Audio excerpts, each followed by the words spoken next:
Fuck that shit. Bitches Earth gang home, worldwide home, certified, gon' testify. Price for a feature that'll cost your life. Fuck your top 10 with your top 5. You in the presence of the most high, speak with the tongue of the most fly. A couple of stars in the roof, it's true. I'm really a star, my nigga, the proof. Father the youth, I taught them the truth. I showed them the lies, I opened their eyes. The real niggas rise, there's diamonds inside. Okay, it's my turn to turn of the tides. I pray up to God, don't fuck with the schools, the government laws, or none of they rules. The media live, you down the tube. Tupac with a Billy, my everyday move. Get him! Fucking money up, hit my baby mama up. Who you with? Fuck that shit, I'm pulling up. Through a brick, through a nigga Uber lift. Knew he was a bitch, knew he tried to dip. I be lying, say I do it for the kid. I just really fuck with doing stupid shit. White crowds like I'm Hootie and the fish. Fucking on the freaky moody little bitch. I don't never stick around and shoot the shit. FaceTime 9 times out of 10. I be in the whip, dropping out the jit, dropping out some dick. Sandbox with me like a Michael Vick. Chopper ate a nigga up, Kyle Pitt. Saying like big dog, I'm a beast. Saying time niggas populate the pigs. Pinky ring fleek. Pinky ring pink. Plus real pink. Talk your shit, Tit. Sink. Okay. I'm on my way, want me get in now. Been a real nigga, turn a million now. While you sitting there, I'll make $1 million by your time. Bit and got up and did your hair. For as Louis Vuitton, I got 60 pair, you can pick up pair. In a fruit fight, you can pick up pair. Some might say a grammatical error. My granddad had a Chrysler Baron. Then my dad called prison time. Mom started crying, fucked up her mascara. My trap house had a long ass line. 12 of the shit in Porcupine. Stuck like truck, fuck them fines, fuck that court. Young black nigga ain't trying to be broke. Young black nigga ain't trying to be broke. Roll them dice, then rebuck. Take the dough, then re-up. My new crib like my ego. Cause that shit is big as fuck. Tony. Let me explain something. Every time you hear my voice, Yeah, you listening to gotta talk Superplay. about what's Atlanta, what's not. Still need that my voice anyway. And we say, You wanna see what Atlanta is? You know what I mean? Reassurance. Too easy. Pop your shit now. Earth gang home, worldwide home, certified, gon' testify. Price for a feature, gon' cost your life. Where you going? You going? Hold on. Bruh. Who, me? Hold on. Fuck that shit. Bitches Earth Gang home, worldwide home, certified, gon' testify. Price for a feature that'll cost your life. Fuck your top 10 with your top 5. You in the presence of the most high, speak with the tongue of the most fly. A couple of stars in the roof, it's true. I'm really a star, my nigga, to prove. Father the youth, I taught them the truth. I showed them the lies, I opened their eyes. The real niggas rise, there's diamonds inside. Okay, it's my turn to turn of the tides. I pray up to God, don't fuck with the schools, the government laws, or none of they rules. The media live, you down the tube. Tupac with a Billy, my everyday move. Get him! Fucking money up, hit my baby mama up. Who you with? Fuck that shit, I'm pulling up. Through a brick, through a nigga Uber lift. Knew he was a bitch, knew he tried to dip. I be lying, say I do it for the kid. I just really fuck with doing stupid shit. White crowds like I'm Hootie and the Fish. Fucking on a freaky moody little bitch. I don't never stick around and shoot the shit. FaceTime 9 times out of 10. I be in the whip, dropping out the jit, dropping out some dick. Sandbox with me like a Michael Vick. Chopper ate a nigga up, Kyle Pitt. Saying like big dog, I'm a beast. Saying time niggas populate the pigs. Pinky ring fleek. Pinky ring pink. Pussy real pink. Talk your shit, Ted. Sink. Okay. I'm on my way, want me get in now. Been a real nigga, turn a million now. While you sitting there, I'll make $1 million by your time. Been and got up and did your hair. For as Louis Vuitton, I got 60 pair, you can pick up pair. In a fruit fight, you can pick up pair. Some might say a grammatical error. My granddad had a Chrysler Baron. Then my dad called prison time. Mom started crying, fucked up her mascara. My trap house had a long ass line. 12 of the shit in Park Your Pine. Stuck like truck, fuck them fines, fuck that court. Young black nigga ain't trying to be broke. Young black nigga ain't trying to be broke. Roll them dice, then rebuck. Take the dough, then re-up. My new crib like my ego. Cause that shit is big as fuck. Tony. Let me explain something. Every time you hear my voice, I'm thinking Mount Rushmore.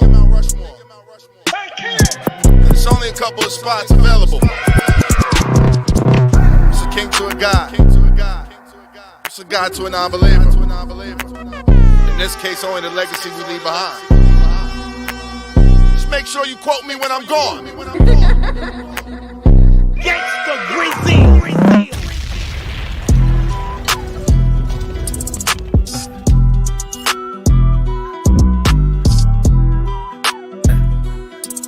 Swear we gon' die every day. Swear we gon' die every day.